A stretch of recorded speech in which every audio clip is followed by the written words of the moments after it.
ఏదైతే ఈ LPG commercial cylinder rate పెరిగింది 900 చిల్లర, అంటే ఇప్పుడు 370 రూపాయలకి ఇంచుమించు వస్తుంది. దీన్ని ఎట్లా చూస్తారు మీరు?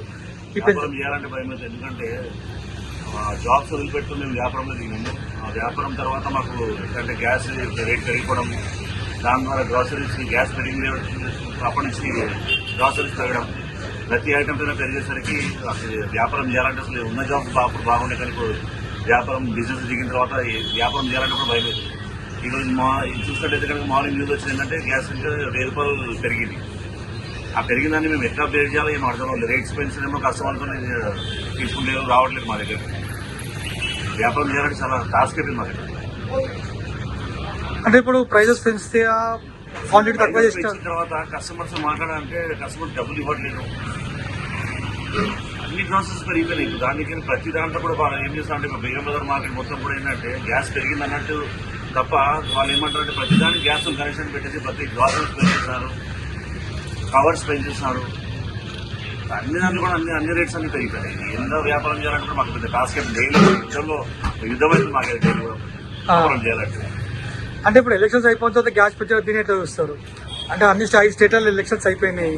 సో ఇప్పుడు సడన్ గా పెంచిన నెక్స్ట్ డేనే గ్యాస్ పెంచడం ఏంటంటే గ్యాస్ అక్కడ ఎలక్షన్స్ అయిపోయినాయి, గ్యాస్ పెరిగిపోయింది. ఇప్పుడు ఇక రిజల్ట్ వస్తుంది. ఇప్పుడు 1000 రూపాయలు పెరిగిందని దానికంటే కూడా 2000 పెరిగిందంటే కూడా మేము ఏం చేయలేని పరిస్థితి.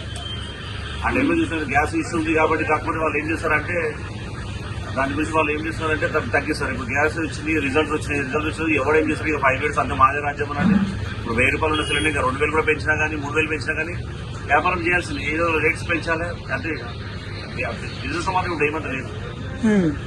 చూడడానికి వ్యాపారం పెద్ద బిజినెస్ అన్నట్టు వాళ్ళ రెస్టారెంట్ తప్ప, కాకపోతే ఇంకా మన టైం లేకుండా అయిపోయింది. ఎందుకంటే గ్యాస్ డైలీ మాకు 2 సిలిండర్లు కావాలి. 2 సిలిండర్ అంటే కూడా ఇప్పుడు డైలీ 2000 ఎక్కువ 4000 రూపాయలు ఎక్కువ, నెలకు చూస్తే 1,00,000 రూపాయలు. మాకు వచ్చే ఇన్కమ్ అంతా కూడా మాకు ఏం లేని పరిస్థితి. ఇంకా ఉల్టా 2 months మాకు పెద్ద టాస్క్ అయిపోయింది. మాకు యుద్ధం ఎప్పుడు స్టార్ట్ అయిందని అన్న డే 1 నుంచి కూడా ఇప్పటి వరకు కూడా మాకు వ్యాపారం లేదు, కానీ డైలీ మైనస్ పోతుంది. మా శాలరీస్ మేము చూసుకుంటలేము, కానీ వర్కర్స్ కి తప్ప ఇంకేం లేదు మాకు. సో అంటే నేనేమంటున్నాను అంటే క్వాంటిటీ తక్కువ చేసినా చేయలేదు సార్. క్వాంటిటీ తక్కువ చేయలేదు. కావాలంటే ఒక 10-20 రూపీస్ మనం పెంచచ్చు, కానీ క్వాంటిటీ తక్కువ చేస్తామంటే క్వాలిటీ చేస్తామంటే కూడా మార్కెట్ లో వాల్యూ ఉండదు సార్. ఏం చేయలేదు. వ్యాపారం జెన్యూన్ చేస్తాం కాబట్టి ఏదో 10-20 రూపీస్ పెంచొచ్చు. కాకపోతే మాత్రం అది కస్టమర్స్ ఒప్పుకుంటారా? మనం కస్టమర్స్ ఒప్పుకొని మన బిజినెస్ చేయగలుగుతారంటారా?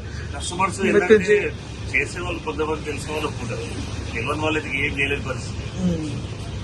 కొంత డబ్బులు తెలిసిన వాళ్ళతో డబ్బులు తీసుకుంటే సరే పాత రేటు ప్రకారం తీసుకోవాల్సిన పరిస్థితి.